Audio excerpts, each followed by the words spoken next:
Okay, here we go. I'm back with my old cover band again, and this is one of my favorites.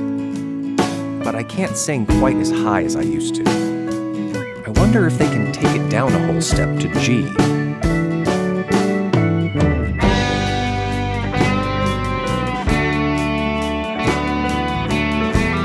That's much better. That's transposition. This is Music Student 101. And now your hosts, Jeremy Burns and Matthew Scott Phillips.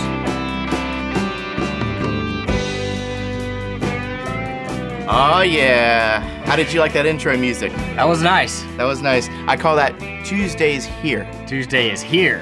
It is very closely related to a Leonard Skinner song some of you guys may be familiar with. And transposed down a whole step. For the comfort of the singer, our announcer Mike Cunliffe in this case.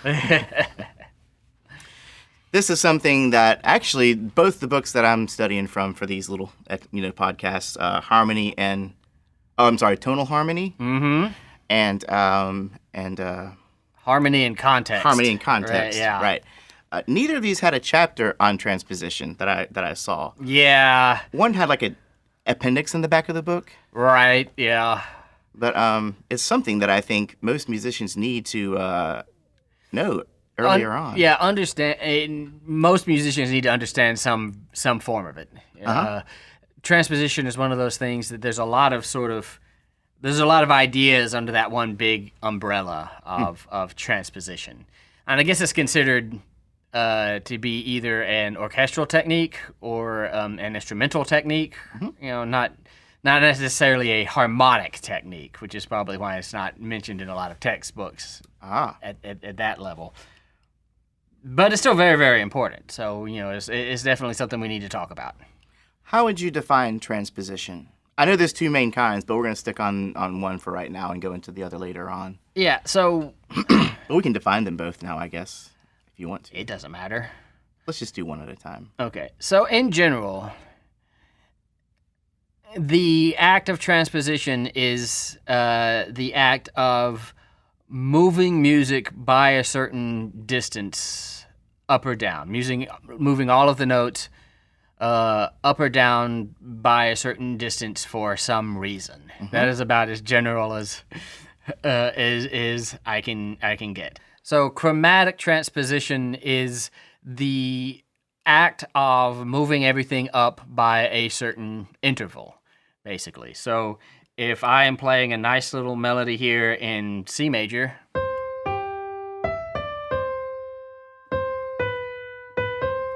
but for whatever reason I don't want to be playing that melody in C major, let's say I wanted to be playing that melody up a minor third from that, I would transpose it up a minor third by moving every one of those notes up a minor third.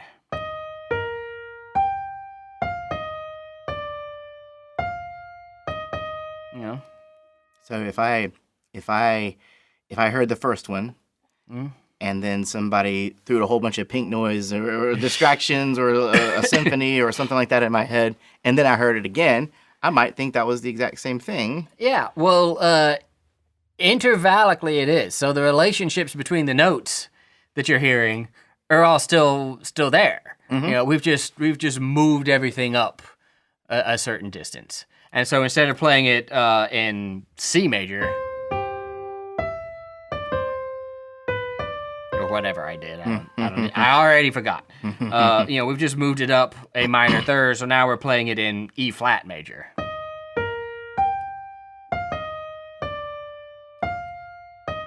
So every one of those notes got moved up a minor third. Perfect. So it maintains the harmonic and melodic structure with precision. Absolutely. 100%. Yeah. 100%. Cool. So I know some reasons why I would transpose. This has come up many times. The one most obvious thing I can think of is when you got a band together and you're doing something in a key, and the key that the original artist did it in or whatever you found on the Google might not be the key that your singer can sing it in. Right, like as in addressed by our intro music example. Yes, indeed. Voices tend to be an instrument that it is some keys are more comfortable than others for certain singers, and one of the most common ideas, especially in commercial and popular music, is to transpose for the sake of getting it into a key that your singer can sing. And you can transpose up or transpose down, just to make it more comfortable for them. Yeah. Is one good reason. It's my understanding that a lot of touring musicians, they might have recorded something in a certain key, but because they do it over and over on the road, they might have been given their best in the studio, but they can't sing that high note every time. Yeah. So they get the whole band to bring everything down maybe a step or Right, so. yeah. Age can affect that too. Some of these guys that could sing, super high ear-splittingly back when they were in their 20s and 30s. Yeah. Not so much now. So, maybe play it down from where we did to help them out. So that's one reason. Similarly, if you happen to be playing in a group that has a non-chromatic instrument, like a set of bagpipes or a penny whistle or something like that, these are instruments that can only play in one, maybe two keys. So you have to transpose to the key that they can play in for them to be able to play with you. Right. A prime example is my Irish band, Jasper Cole. We have a bagpipe player, Ryan Morrison, and his bagpipes are tuned in A mixolydian. And even though they're MIDI bagpipes, so we can get a 440 mixolydian, it's still a fairly restricted instrument. Yeah. So we find ourselves playing songs limited to the keys of A major and B minor. Right. Because they fit within that kind of scale. Yep. Somewhat. Yep. And then we have a whistle player. Our lead singer, Matt Parrish, plays the whistles. So he's got like a little kind of grab bag of whistles to grab from. Sure. So when we're doing our stuff in A minor, he'll bust out the C whistle. Right, yeah. And vice versa. B minor, he'll bust out D whistle.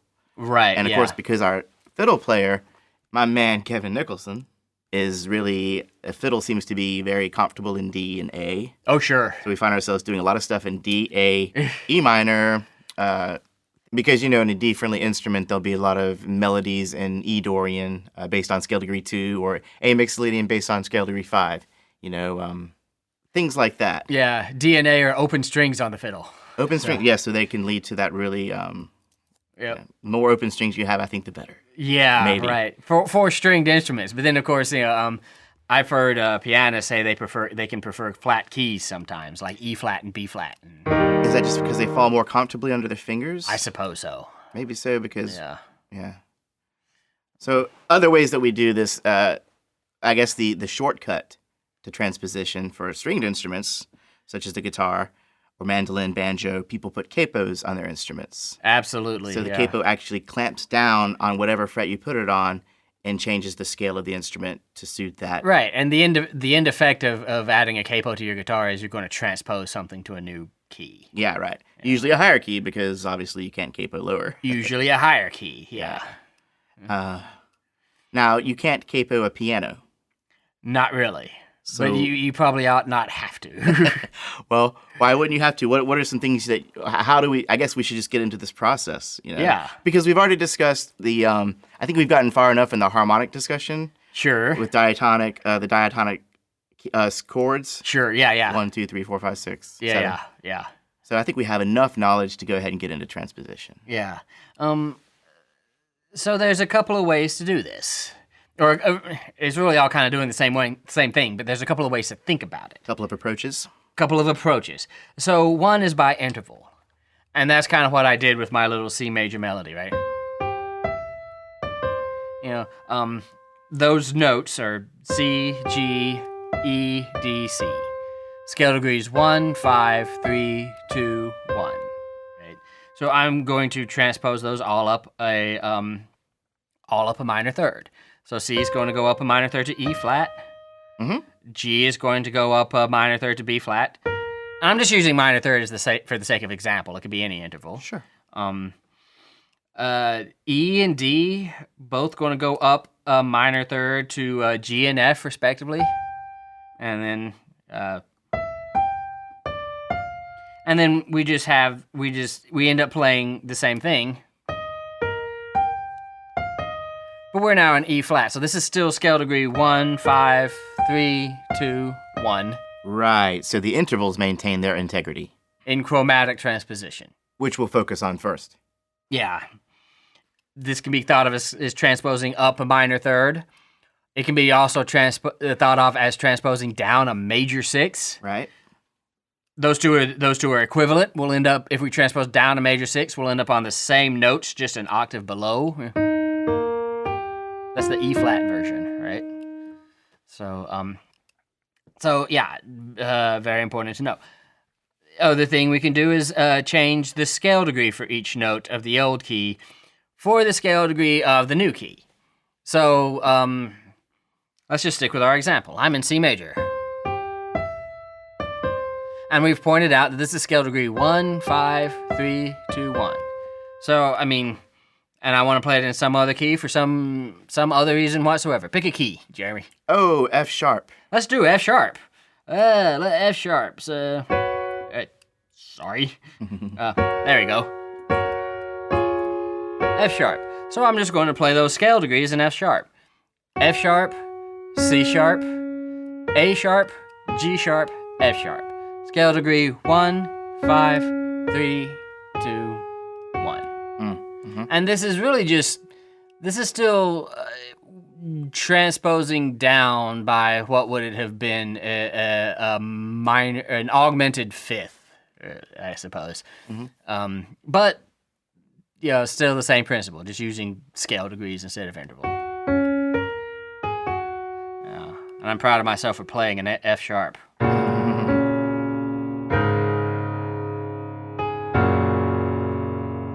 There you go. Nice, man. Yeah. Also, if you change, this is sort of funny. This is sort of almost the dastardly, sneaky way to do this. If you change clef on music that's written out in a notation, you thereby change the notes themselves.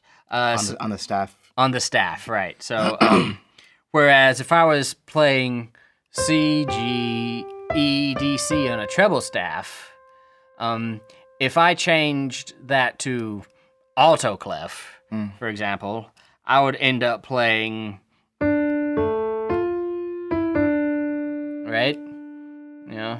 Was that a minor though? Was that was a minor because remember we've just changed the clefs. We haven't added any accidentals. Okay. Yeah. Okay. So now the relationship to the thing is changed. Yes, it has. Right. The integrity of the intervals have been compromised. Right, and this is an example of something called diatonic transposition, where the key, the sharps and flats in your key remain sacrosanct. Like for example in Baroque fugues, like Bach's Little Fugue in G minor, or I used to could play that. Right.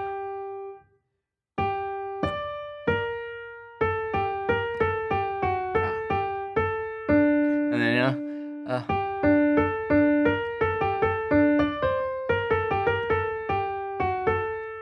and then we're about to transpose. And then we're going to play that transpose to the fifth. That was not a direct intervallic transposition, right? That's the...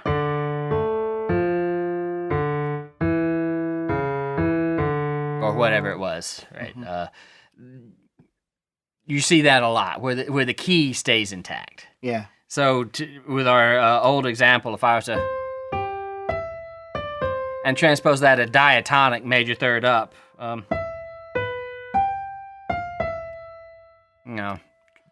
Hey, can we do something like maybe a little quicker and easier that people might recognize? Sure. A little better. Yeah. What if we did like Ode to Joy, just the first da da Sure. da da da, in the key of G or whatever key you want to do it in? Okay, yeah. So that is originally in D major. Okay. So if I were to play Ode to Joy in D major,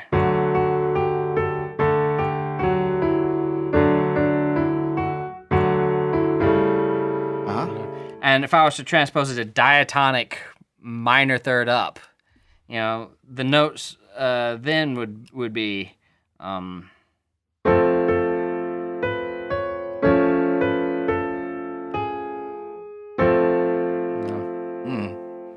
Because the key was kept sacrosanct. And this changed the melody. And this changed the melody. I didn't quite recognize that as Ode to Joy. Yeah. Rhythmically, yes. Yeah, transposing Ode to Joy in minor third is kind of weird. I should have probably done it by the fifth. Or what, maybe just the second, like from A major to B Dorian. Transpose up a second. Uh-huh. Yeah. Yeah. Difference. So that is diatonic. That is diatonic. Transposition. Where the key is remained sacrosanct. Mm-hmm. Now, if I just want to play that, but in a different key, you're talking about a chromatic transposition. Right. That would be transposing it up to the key of E major.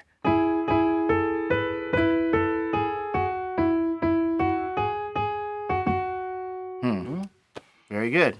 Yep. So far we've been discussing transpositions with the melody specifically. Mm-hmm. So another part of that is going to be the harmonic content. Yes. So real quick, I'm going to kind of talk you through my process of how I accomplish the Tuesdays Here, the opening track. All right. So first of all, I looked up the song Tuesdays Gone by Leonard Skinner. Uh-huh. And it starts off with an A, Yep. an E, F sharp, Nice. D, and then back to A, E.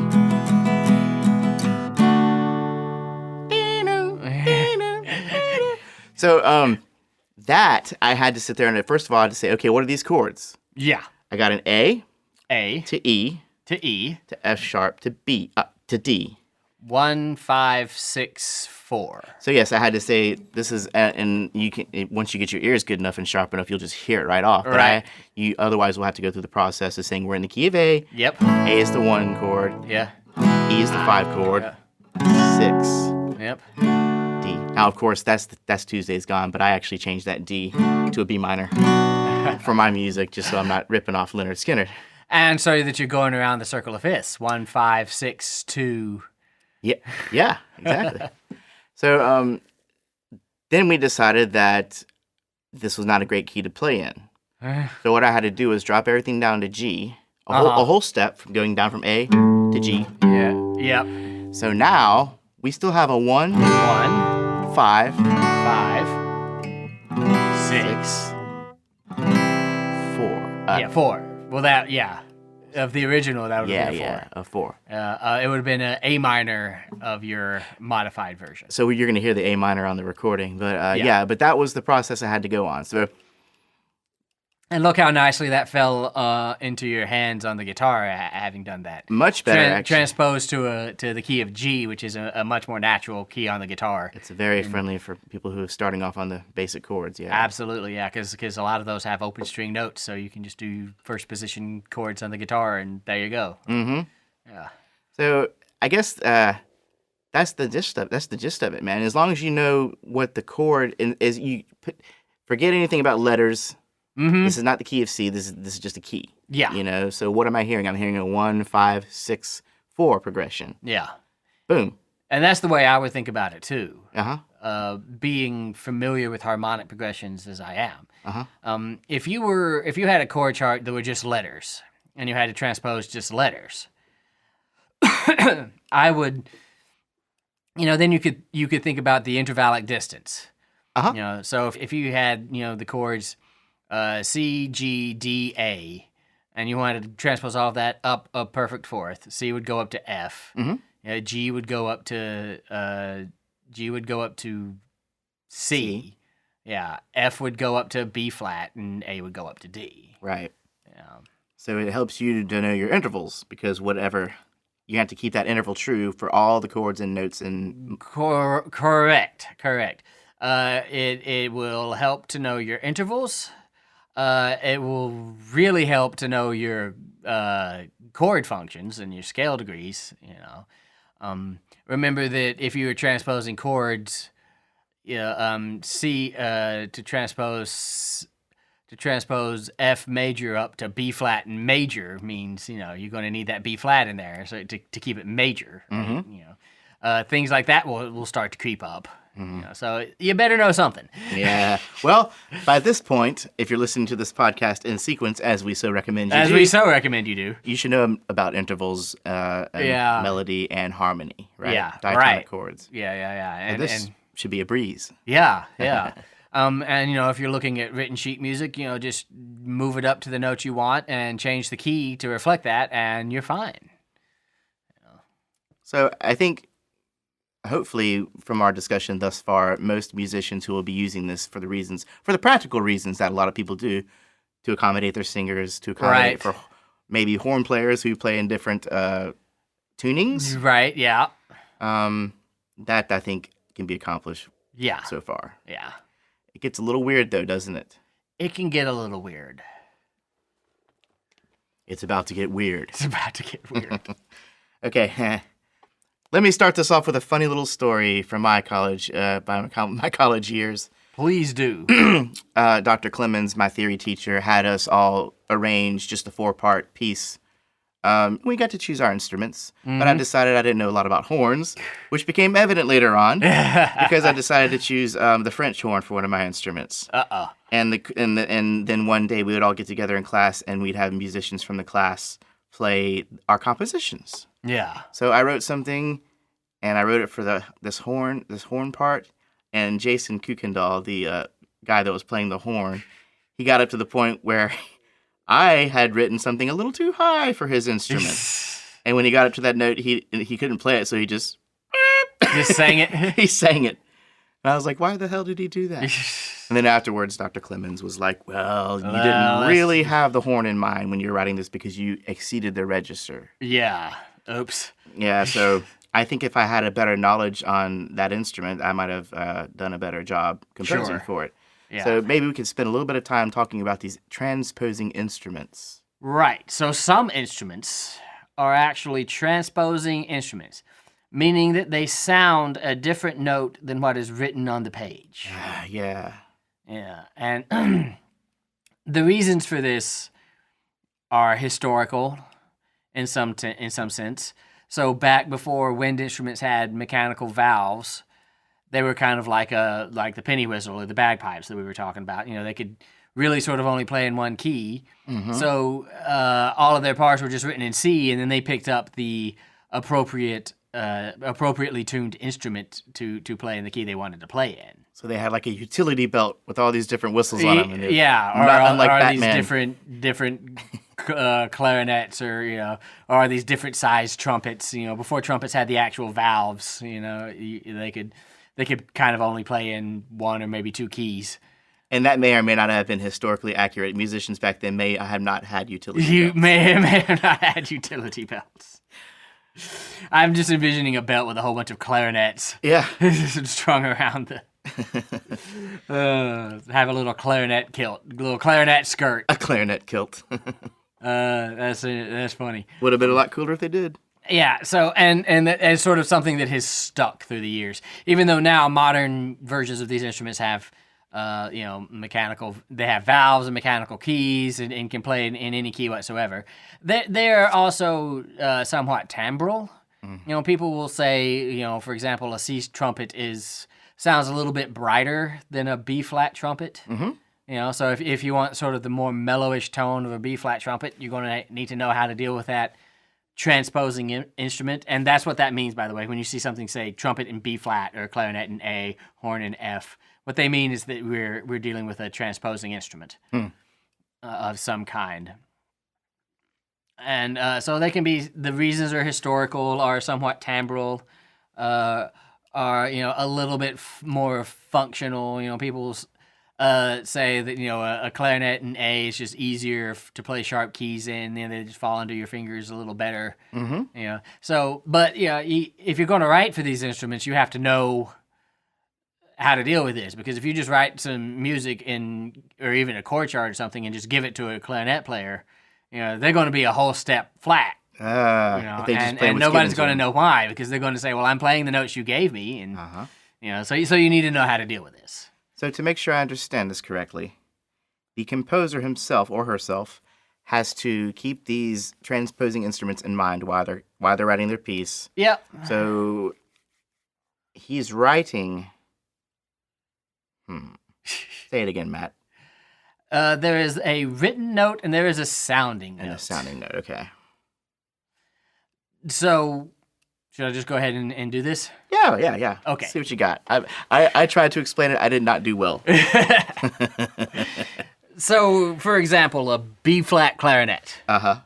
What that B-flat means is that when the written note is C, and the clarinet player goes to play C On his instrument. the note that will come out is B-flat. To put it succinctly, it sounds a major second lower than written. And so that's the way you think of it. I like to just sort of think in my head, okay, written note, sounding note. And that's not just for the note C, that's for all the notes. They're going to sound a major second lower than what you wrote. Because C is going to be B-flat. So if I'm writing notes for the clarinet, I want to write notes that are a major second above the notes that I want to actually play, right? So that when he plays those notes, he'll land on the right notes, which are a major second below that. Man. Yeah. So for the musician, it's no problem. They just play what they see. The musician just plays what he sees. Now, musicians are not dumb. Clarinetists are aware of the fact that they play a transposing instrument. But, you don't want to really ask them to transpose in your head unless it's really, really simple, or they're really, really good, or they're really, really nice and they're not going to throw their clarinet at you. Because that's a big mental exercise. It can be a little bit of a mental exercise. And, like I said, they're not dumb. And, a lot of clarinetists and trumpet players and what have you are also really good. And it's possible that you'll be dealing with a clarinetist and say, well, I can transpose. But you don't want to ask them to do that if you can help it. It's much better to just give them the notes and say, play these notes, and it'll come out right. This is what being a composer or arranger or transcriber or whatever. This is kind of part of what your job is, right? To get to put on the page the notes that you need. The job that I did not do on that fateful day in my theory class. Exactly. Jason Kuykendall had to sing that high note. Exactly. Well, the horns are a great example of something that can be really difficult. So a horn in F transposes, it sounds a perfect fifth lower than written, right? Because if you write C, that horn is going to be playing a perfect fifth lower than that. It's going to be playing F. Right? That's a pretty far way down. That's a long way to transpose, right? So the horn can have a limited range, as you learned, and that range is not as high as you think it might be, as you have learned, right? So, the horn really likes to play, sort of in terms of the actual notes, what we call the sounding notes, the actual notes that are coming out. They tend to like, low notes, bass clefy notes going up around into, maybe the bottom half of the treble clef. Okay. So up until about, all good options. And then up to, and good horn players can play much higher than that. But, at this point, you have to stop to consider, am I writing too high for the horn? If you wrote that, but you just wrote it in C, he's going to be playing down here, right? And if you wrote up here, then he's right around the edge of where it's really hard for him to play. Okay. Right? Yeah, as far as the organic, I guess, the resonance of the instrument and just the way it's kind of laid out. Yeah. His embouchure? His embouchure. Brass and wood instruments both, especially brass, it seems like to me, my personal opinion. There's gray area. It's not like some other instruments. The piano can play up to here. Past that, I have no keys, right? Yeah. With brass, it's sort of a question of, well, how good is your brass player? And what are you asking them to do? Higher notes are going to be louder. Don't ask them to play high pitched and soft. Okay. That's not really something their instrument can do. Violinists can do that, no problem. Guitar players can do that, no problem. But horn players and wind players can't always play loud. Can't always play a high pitch softly. Because it takes a certain amount of energy to produce certain notes. Takes a certain amount of air. Yeah. And pressure. Yeah. So Yeah. otherwise it falls off. Yeah, and some of this is more orchestration or anything. Yeah. But yeah, so the horn in F sounds a perfect fifth lower than written. So if you want middle C, for example, on a horn, you have to write that G that is above the G that is the second line of the treble clef, right? And then he'll play C, So you have to write something other than what you think you're gonna hear. I guess. Exactly, yeah. And should have mentioned this before, but another reason for a lot of these transpositions is because it's really hard to write for an instrument like that that's sort of between clefs. You transpose it up and then you can write in treble clef. You can just write in treble clef all the time, and that's easy. They're not being asked to read a lot of ledger lines and things. You just have to know what you're doing. Yeah. Which is kind of your job if you're a composer or an arranger or something like that. A horn in F sounds a perfect fifth lower than written. An E flat clarinet or an E flat alto saxophone or something like that plays a major sixth lower. So if I write C, what they're going to play is actually that note there. E flat. E flat, right? Major sixth lower. Okay. Right?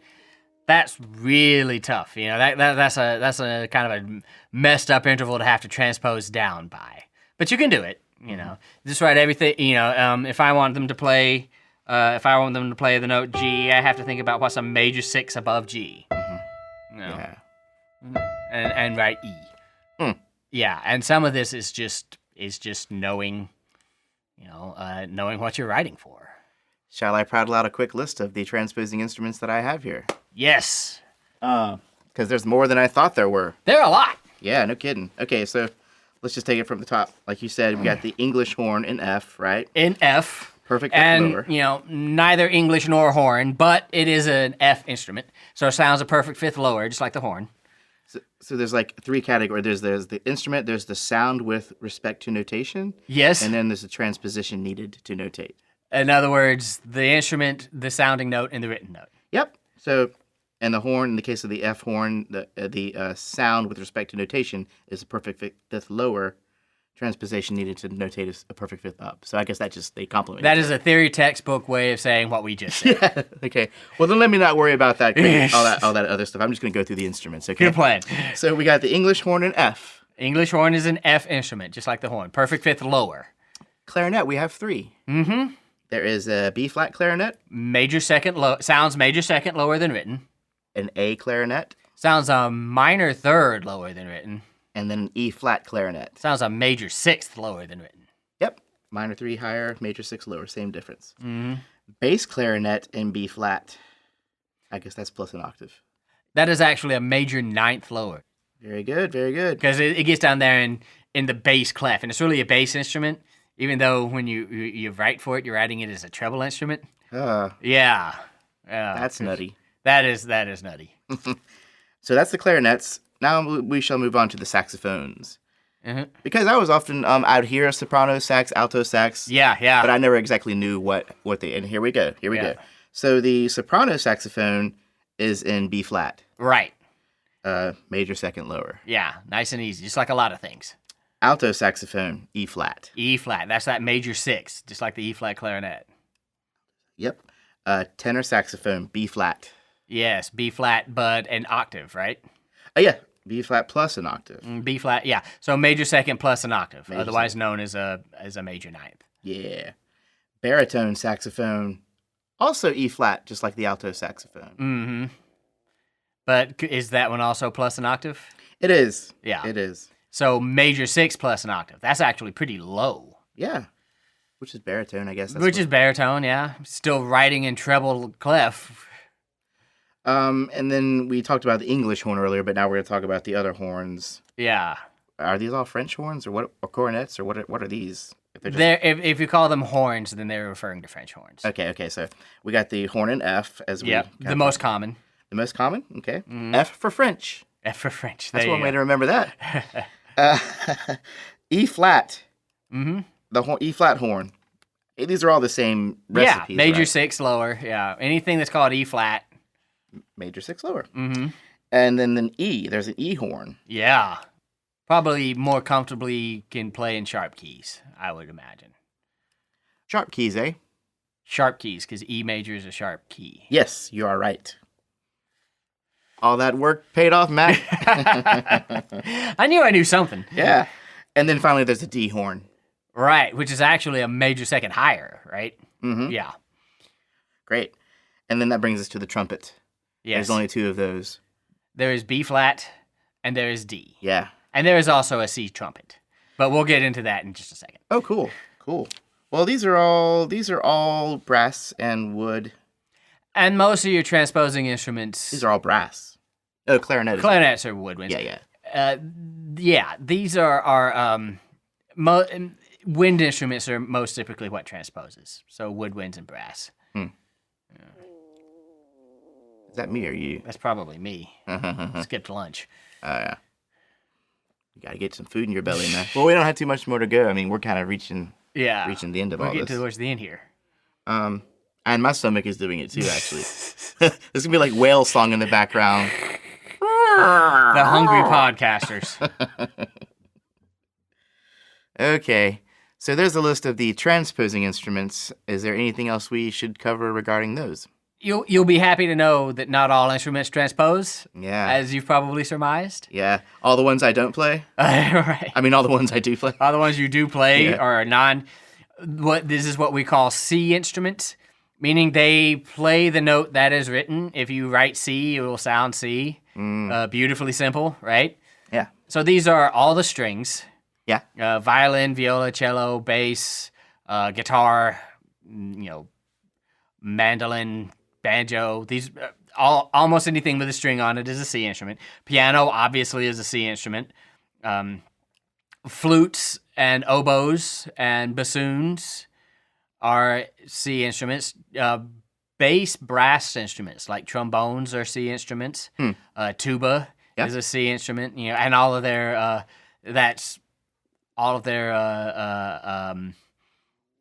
variations too, the tenor trombone and the bass trombone and the tuba and the euphonium. All C instruments. Anything that plays in bass clef is going to be a C instrument.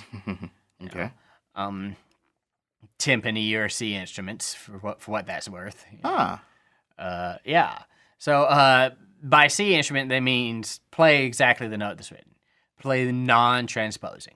Right. You read it, you play it. You read it, you play it. Now, there are a couple of little tiny, not hard to get your brain around caveats with that.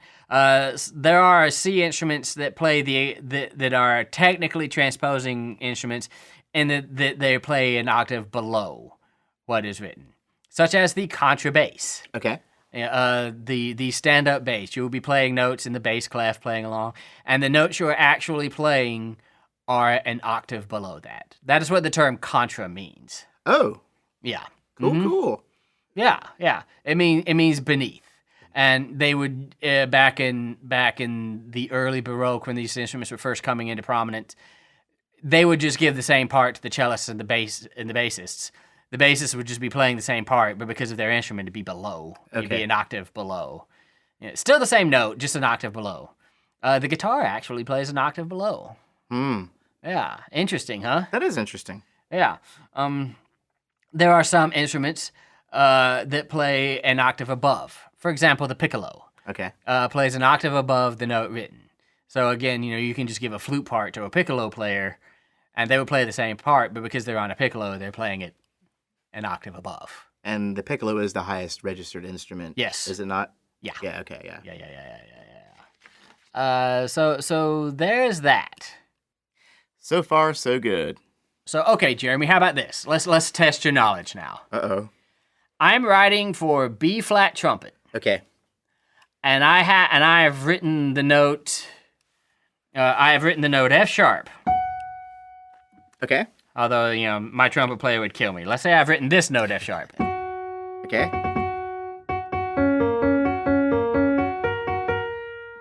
That sounds like a good trumpet part, right? Yeah. So I've written this F sharp. If I've written this F sharp, what note is really sounding? So the sound is actually going to be in a B flat instrument, a major second lower. So So what was that note you played? A B. F sharp. F sharp. So it's actually going to be. We're going to hear an E. You're going to hear an E. Okay. Yeah. So you just. So what I guess I might have missed this whole time, which makes it a little bit easier now that I think about it, you just relate everything to C. Yeah. If you're playing a B flat instrument, Mm-hmm. because B flat is a major second lower than C, you're just going to do. This sounding is a second lower than written. So we're going to use C kind of as our root or pivot or our pivot point, or Yeah, what would you yeah. want to call it? Here's another little challenging question. Reference point. Yeah, a reference point. Yeah. Here's another challenging little question. If I have this if I'm on a horn in F, Okay. and I want them to play the note A flat, this is the note I want to hear. Uh-huh. What note should I write on the music? So you want the horn itself to play an actual true A flat. A flat note. Mm-hmm. So you'll have to notate Mm-hmm. a note that is actually a fifth up. A fifth up, a fifth higher, right? Because it plays a fifth lower than written. Uh-huh. So if I want this, then I'm going to write the note that's a fifth higher, which will be E flat. E flat. Yeah. I don't know why I played it, but yeah. And that's the easiest thing to do is to kind of go in the wrong direction. Uh-huh. But just remember sounding, written. Uh-huh. If the sounding note is a fifth lower, then to get that note, I have to write a fifth higher. Mm-hmm. Right. Makes sense. Mm-hmm. And that's pretty much all there is to it. Yeah. Mm-hmm. Transposition. Transposition. What else can we say? I felt like I had something else to say about it. Oh, you said something. You said that you were going to say more about the C horn. Oh, the C trumpet? The C trumpet, yeah. There's just such a thing as a C trumpet, and it's just a C instrument. Yeah? Yeah. Yeah, okay. So there you go. That's it. Just another C instrument. So you can actually play the trumpet like you read it. Yeah, if you have a C trumpet. C trumpet, yeah. Yeah. Is that a common thing, or is that fairly uncommon? When did the C trumpet come in? Moderately common. I guess they tend to sound brighter than B flat trumpets. Right. So one cuts a little more. Yeah. One's a little darker. Yeah, I put in yeah. quotation more. Yeah. Quotation marks. Great, man. Well, transposition has been something that I don't think that I could have lived without as a musician. Sure. Yeah. And the knowledge of how to do so has been a game changer for me throughout my life and with my career as a musician. You're going to need it. You're gonna need it. You can't not do it. At some point in your career, you're going to need it because you're going to be with a singer who wants to play something lower, or you're going to be playing with some instrument like a clarinet, and you're going to need to be in sync with them, and clarinetists, professional clarinetists, are very bright. Mm-hmm. They understand that their instrument is a transposing instrument. We don't always play with professionals, No. Sometimes people who play clarinet in high school band or something, they don't always get the thorough education in this kind of stuff and the differences, and they can be like, well, I'm playing the notes you wrote, and not even know what's wrong. Yeah, that kind of brings me back to the discussion we had with Carlos Pino, the guitar episode that we did recently, about how you kind of want to surround yourself with musicians who have more musical knowledge than you. Yeah. Right? And If you're the smartest guy in the room, you're in the wrong room. yeah. Well put. Well put. Well, you got to get out of here, Matt. Yeah. Kick you out of my basement. No, I don't think so. I'm the guy who does this kind of crap the most. That doesn't make me this smart. Repetition.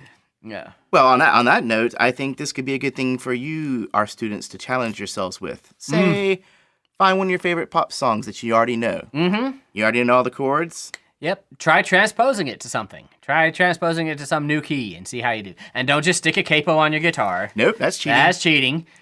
Actually transpose to some new key. It's a great little exercise. And if you're doing something in the key of G, yeah, you can transpose it to C. Yeah, you can transpose it to D. But hey, why don't you challenge yourself a little bit? Transpose it to A flat. A flat, E flat. Yeah. Something crazy and weird like that. Something you're not comfortable or familiar with. Yeah. Transpose it to B. B sucks on a guitar. Yeah, no kidding. Man, that B7 chord is just, Ooh, man. it's crumbly. I hate that thing. It's too crowded. Too crowded. But yeah, that's a great way to get to know transposition better because it's something you're going to need to know better. Absolutely. Absolutely. Whoa, that was a little bumpy on reentry. This is still past Jeremy as far as you listeners are concerned. However, this is future Jeremy relative to when the podcast itself was recorded. The reason I'm doing this is because I was reviewing the episode and I thought back to a friend of ours, Jonathan Naylor, who said that the recaps of these episodes were some of his most useful parts. Just to kind of solidify everything. And it helps me too, myself personally.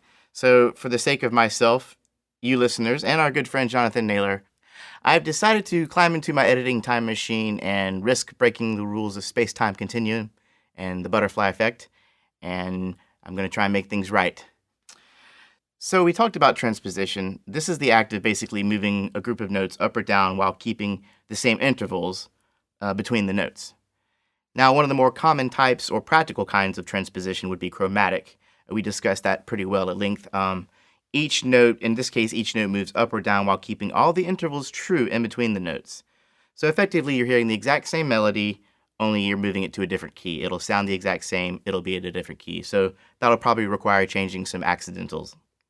The other type of transposition we discussed was diatonic.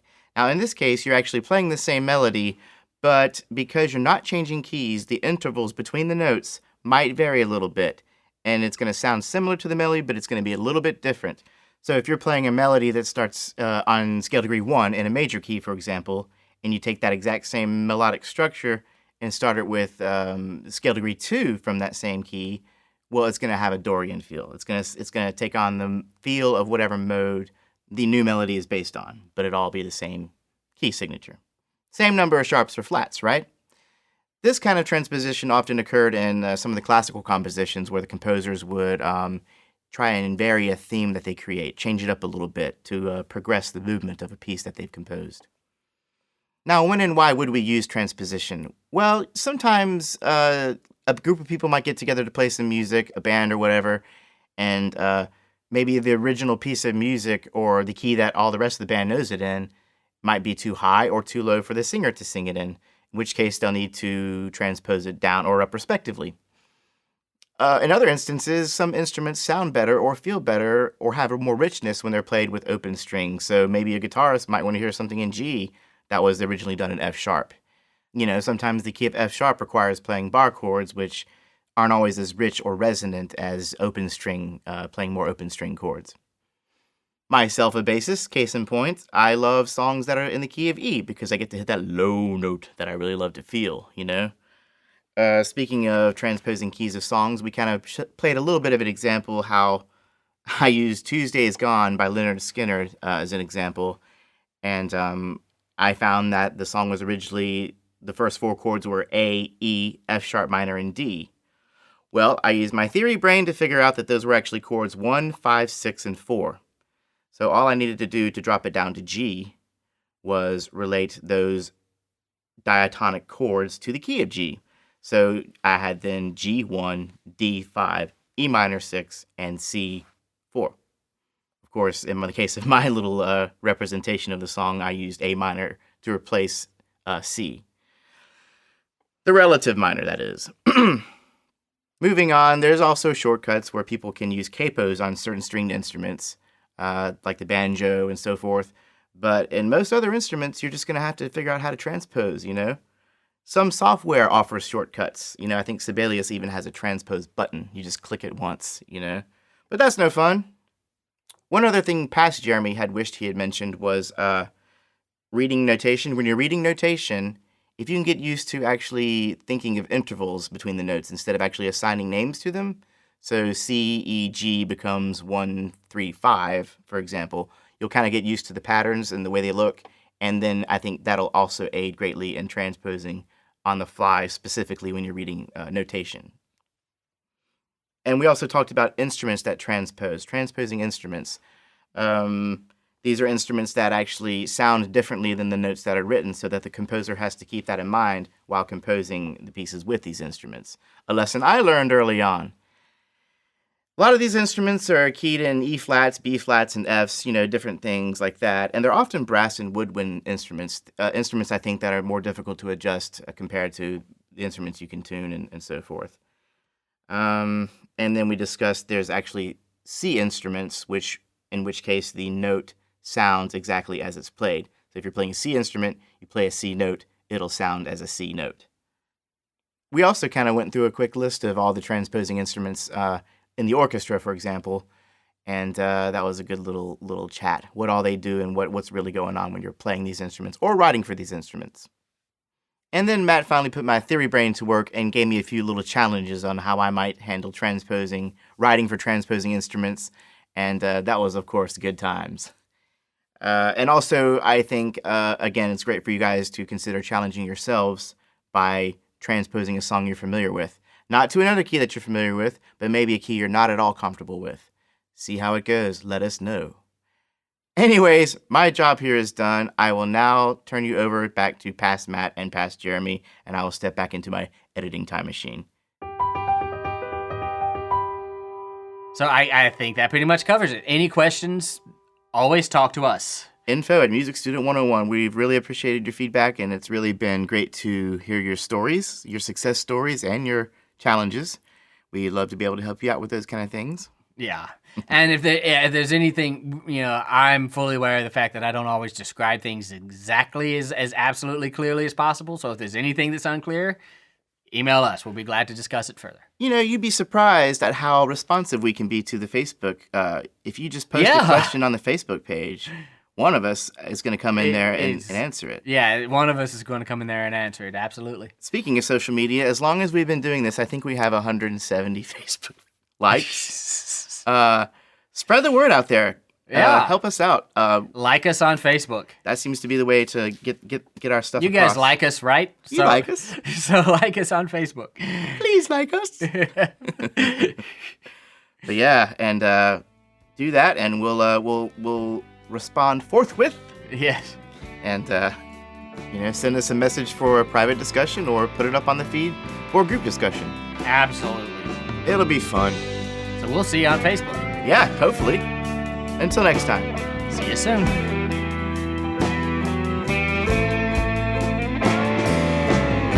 And there you go. Another mystery unraveled.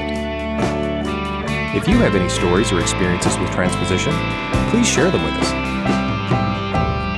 At info@musicstudent101.com. All right, I'm about to miss the end of this song. Until next time.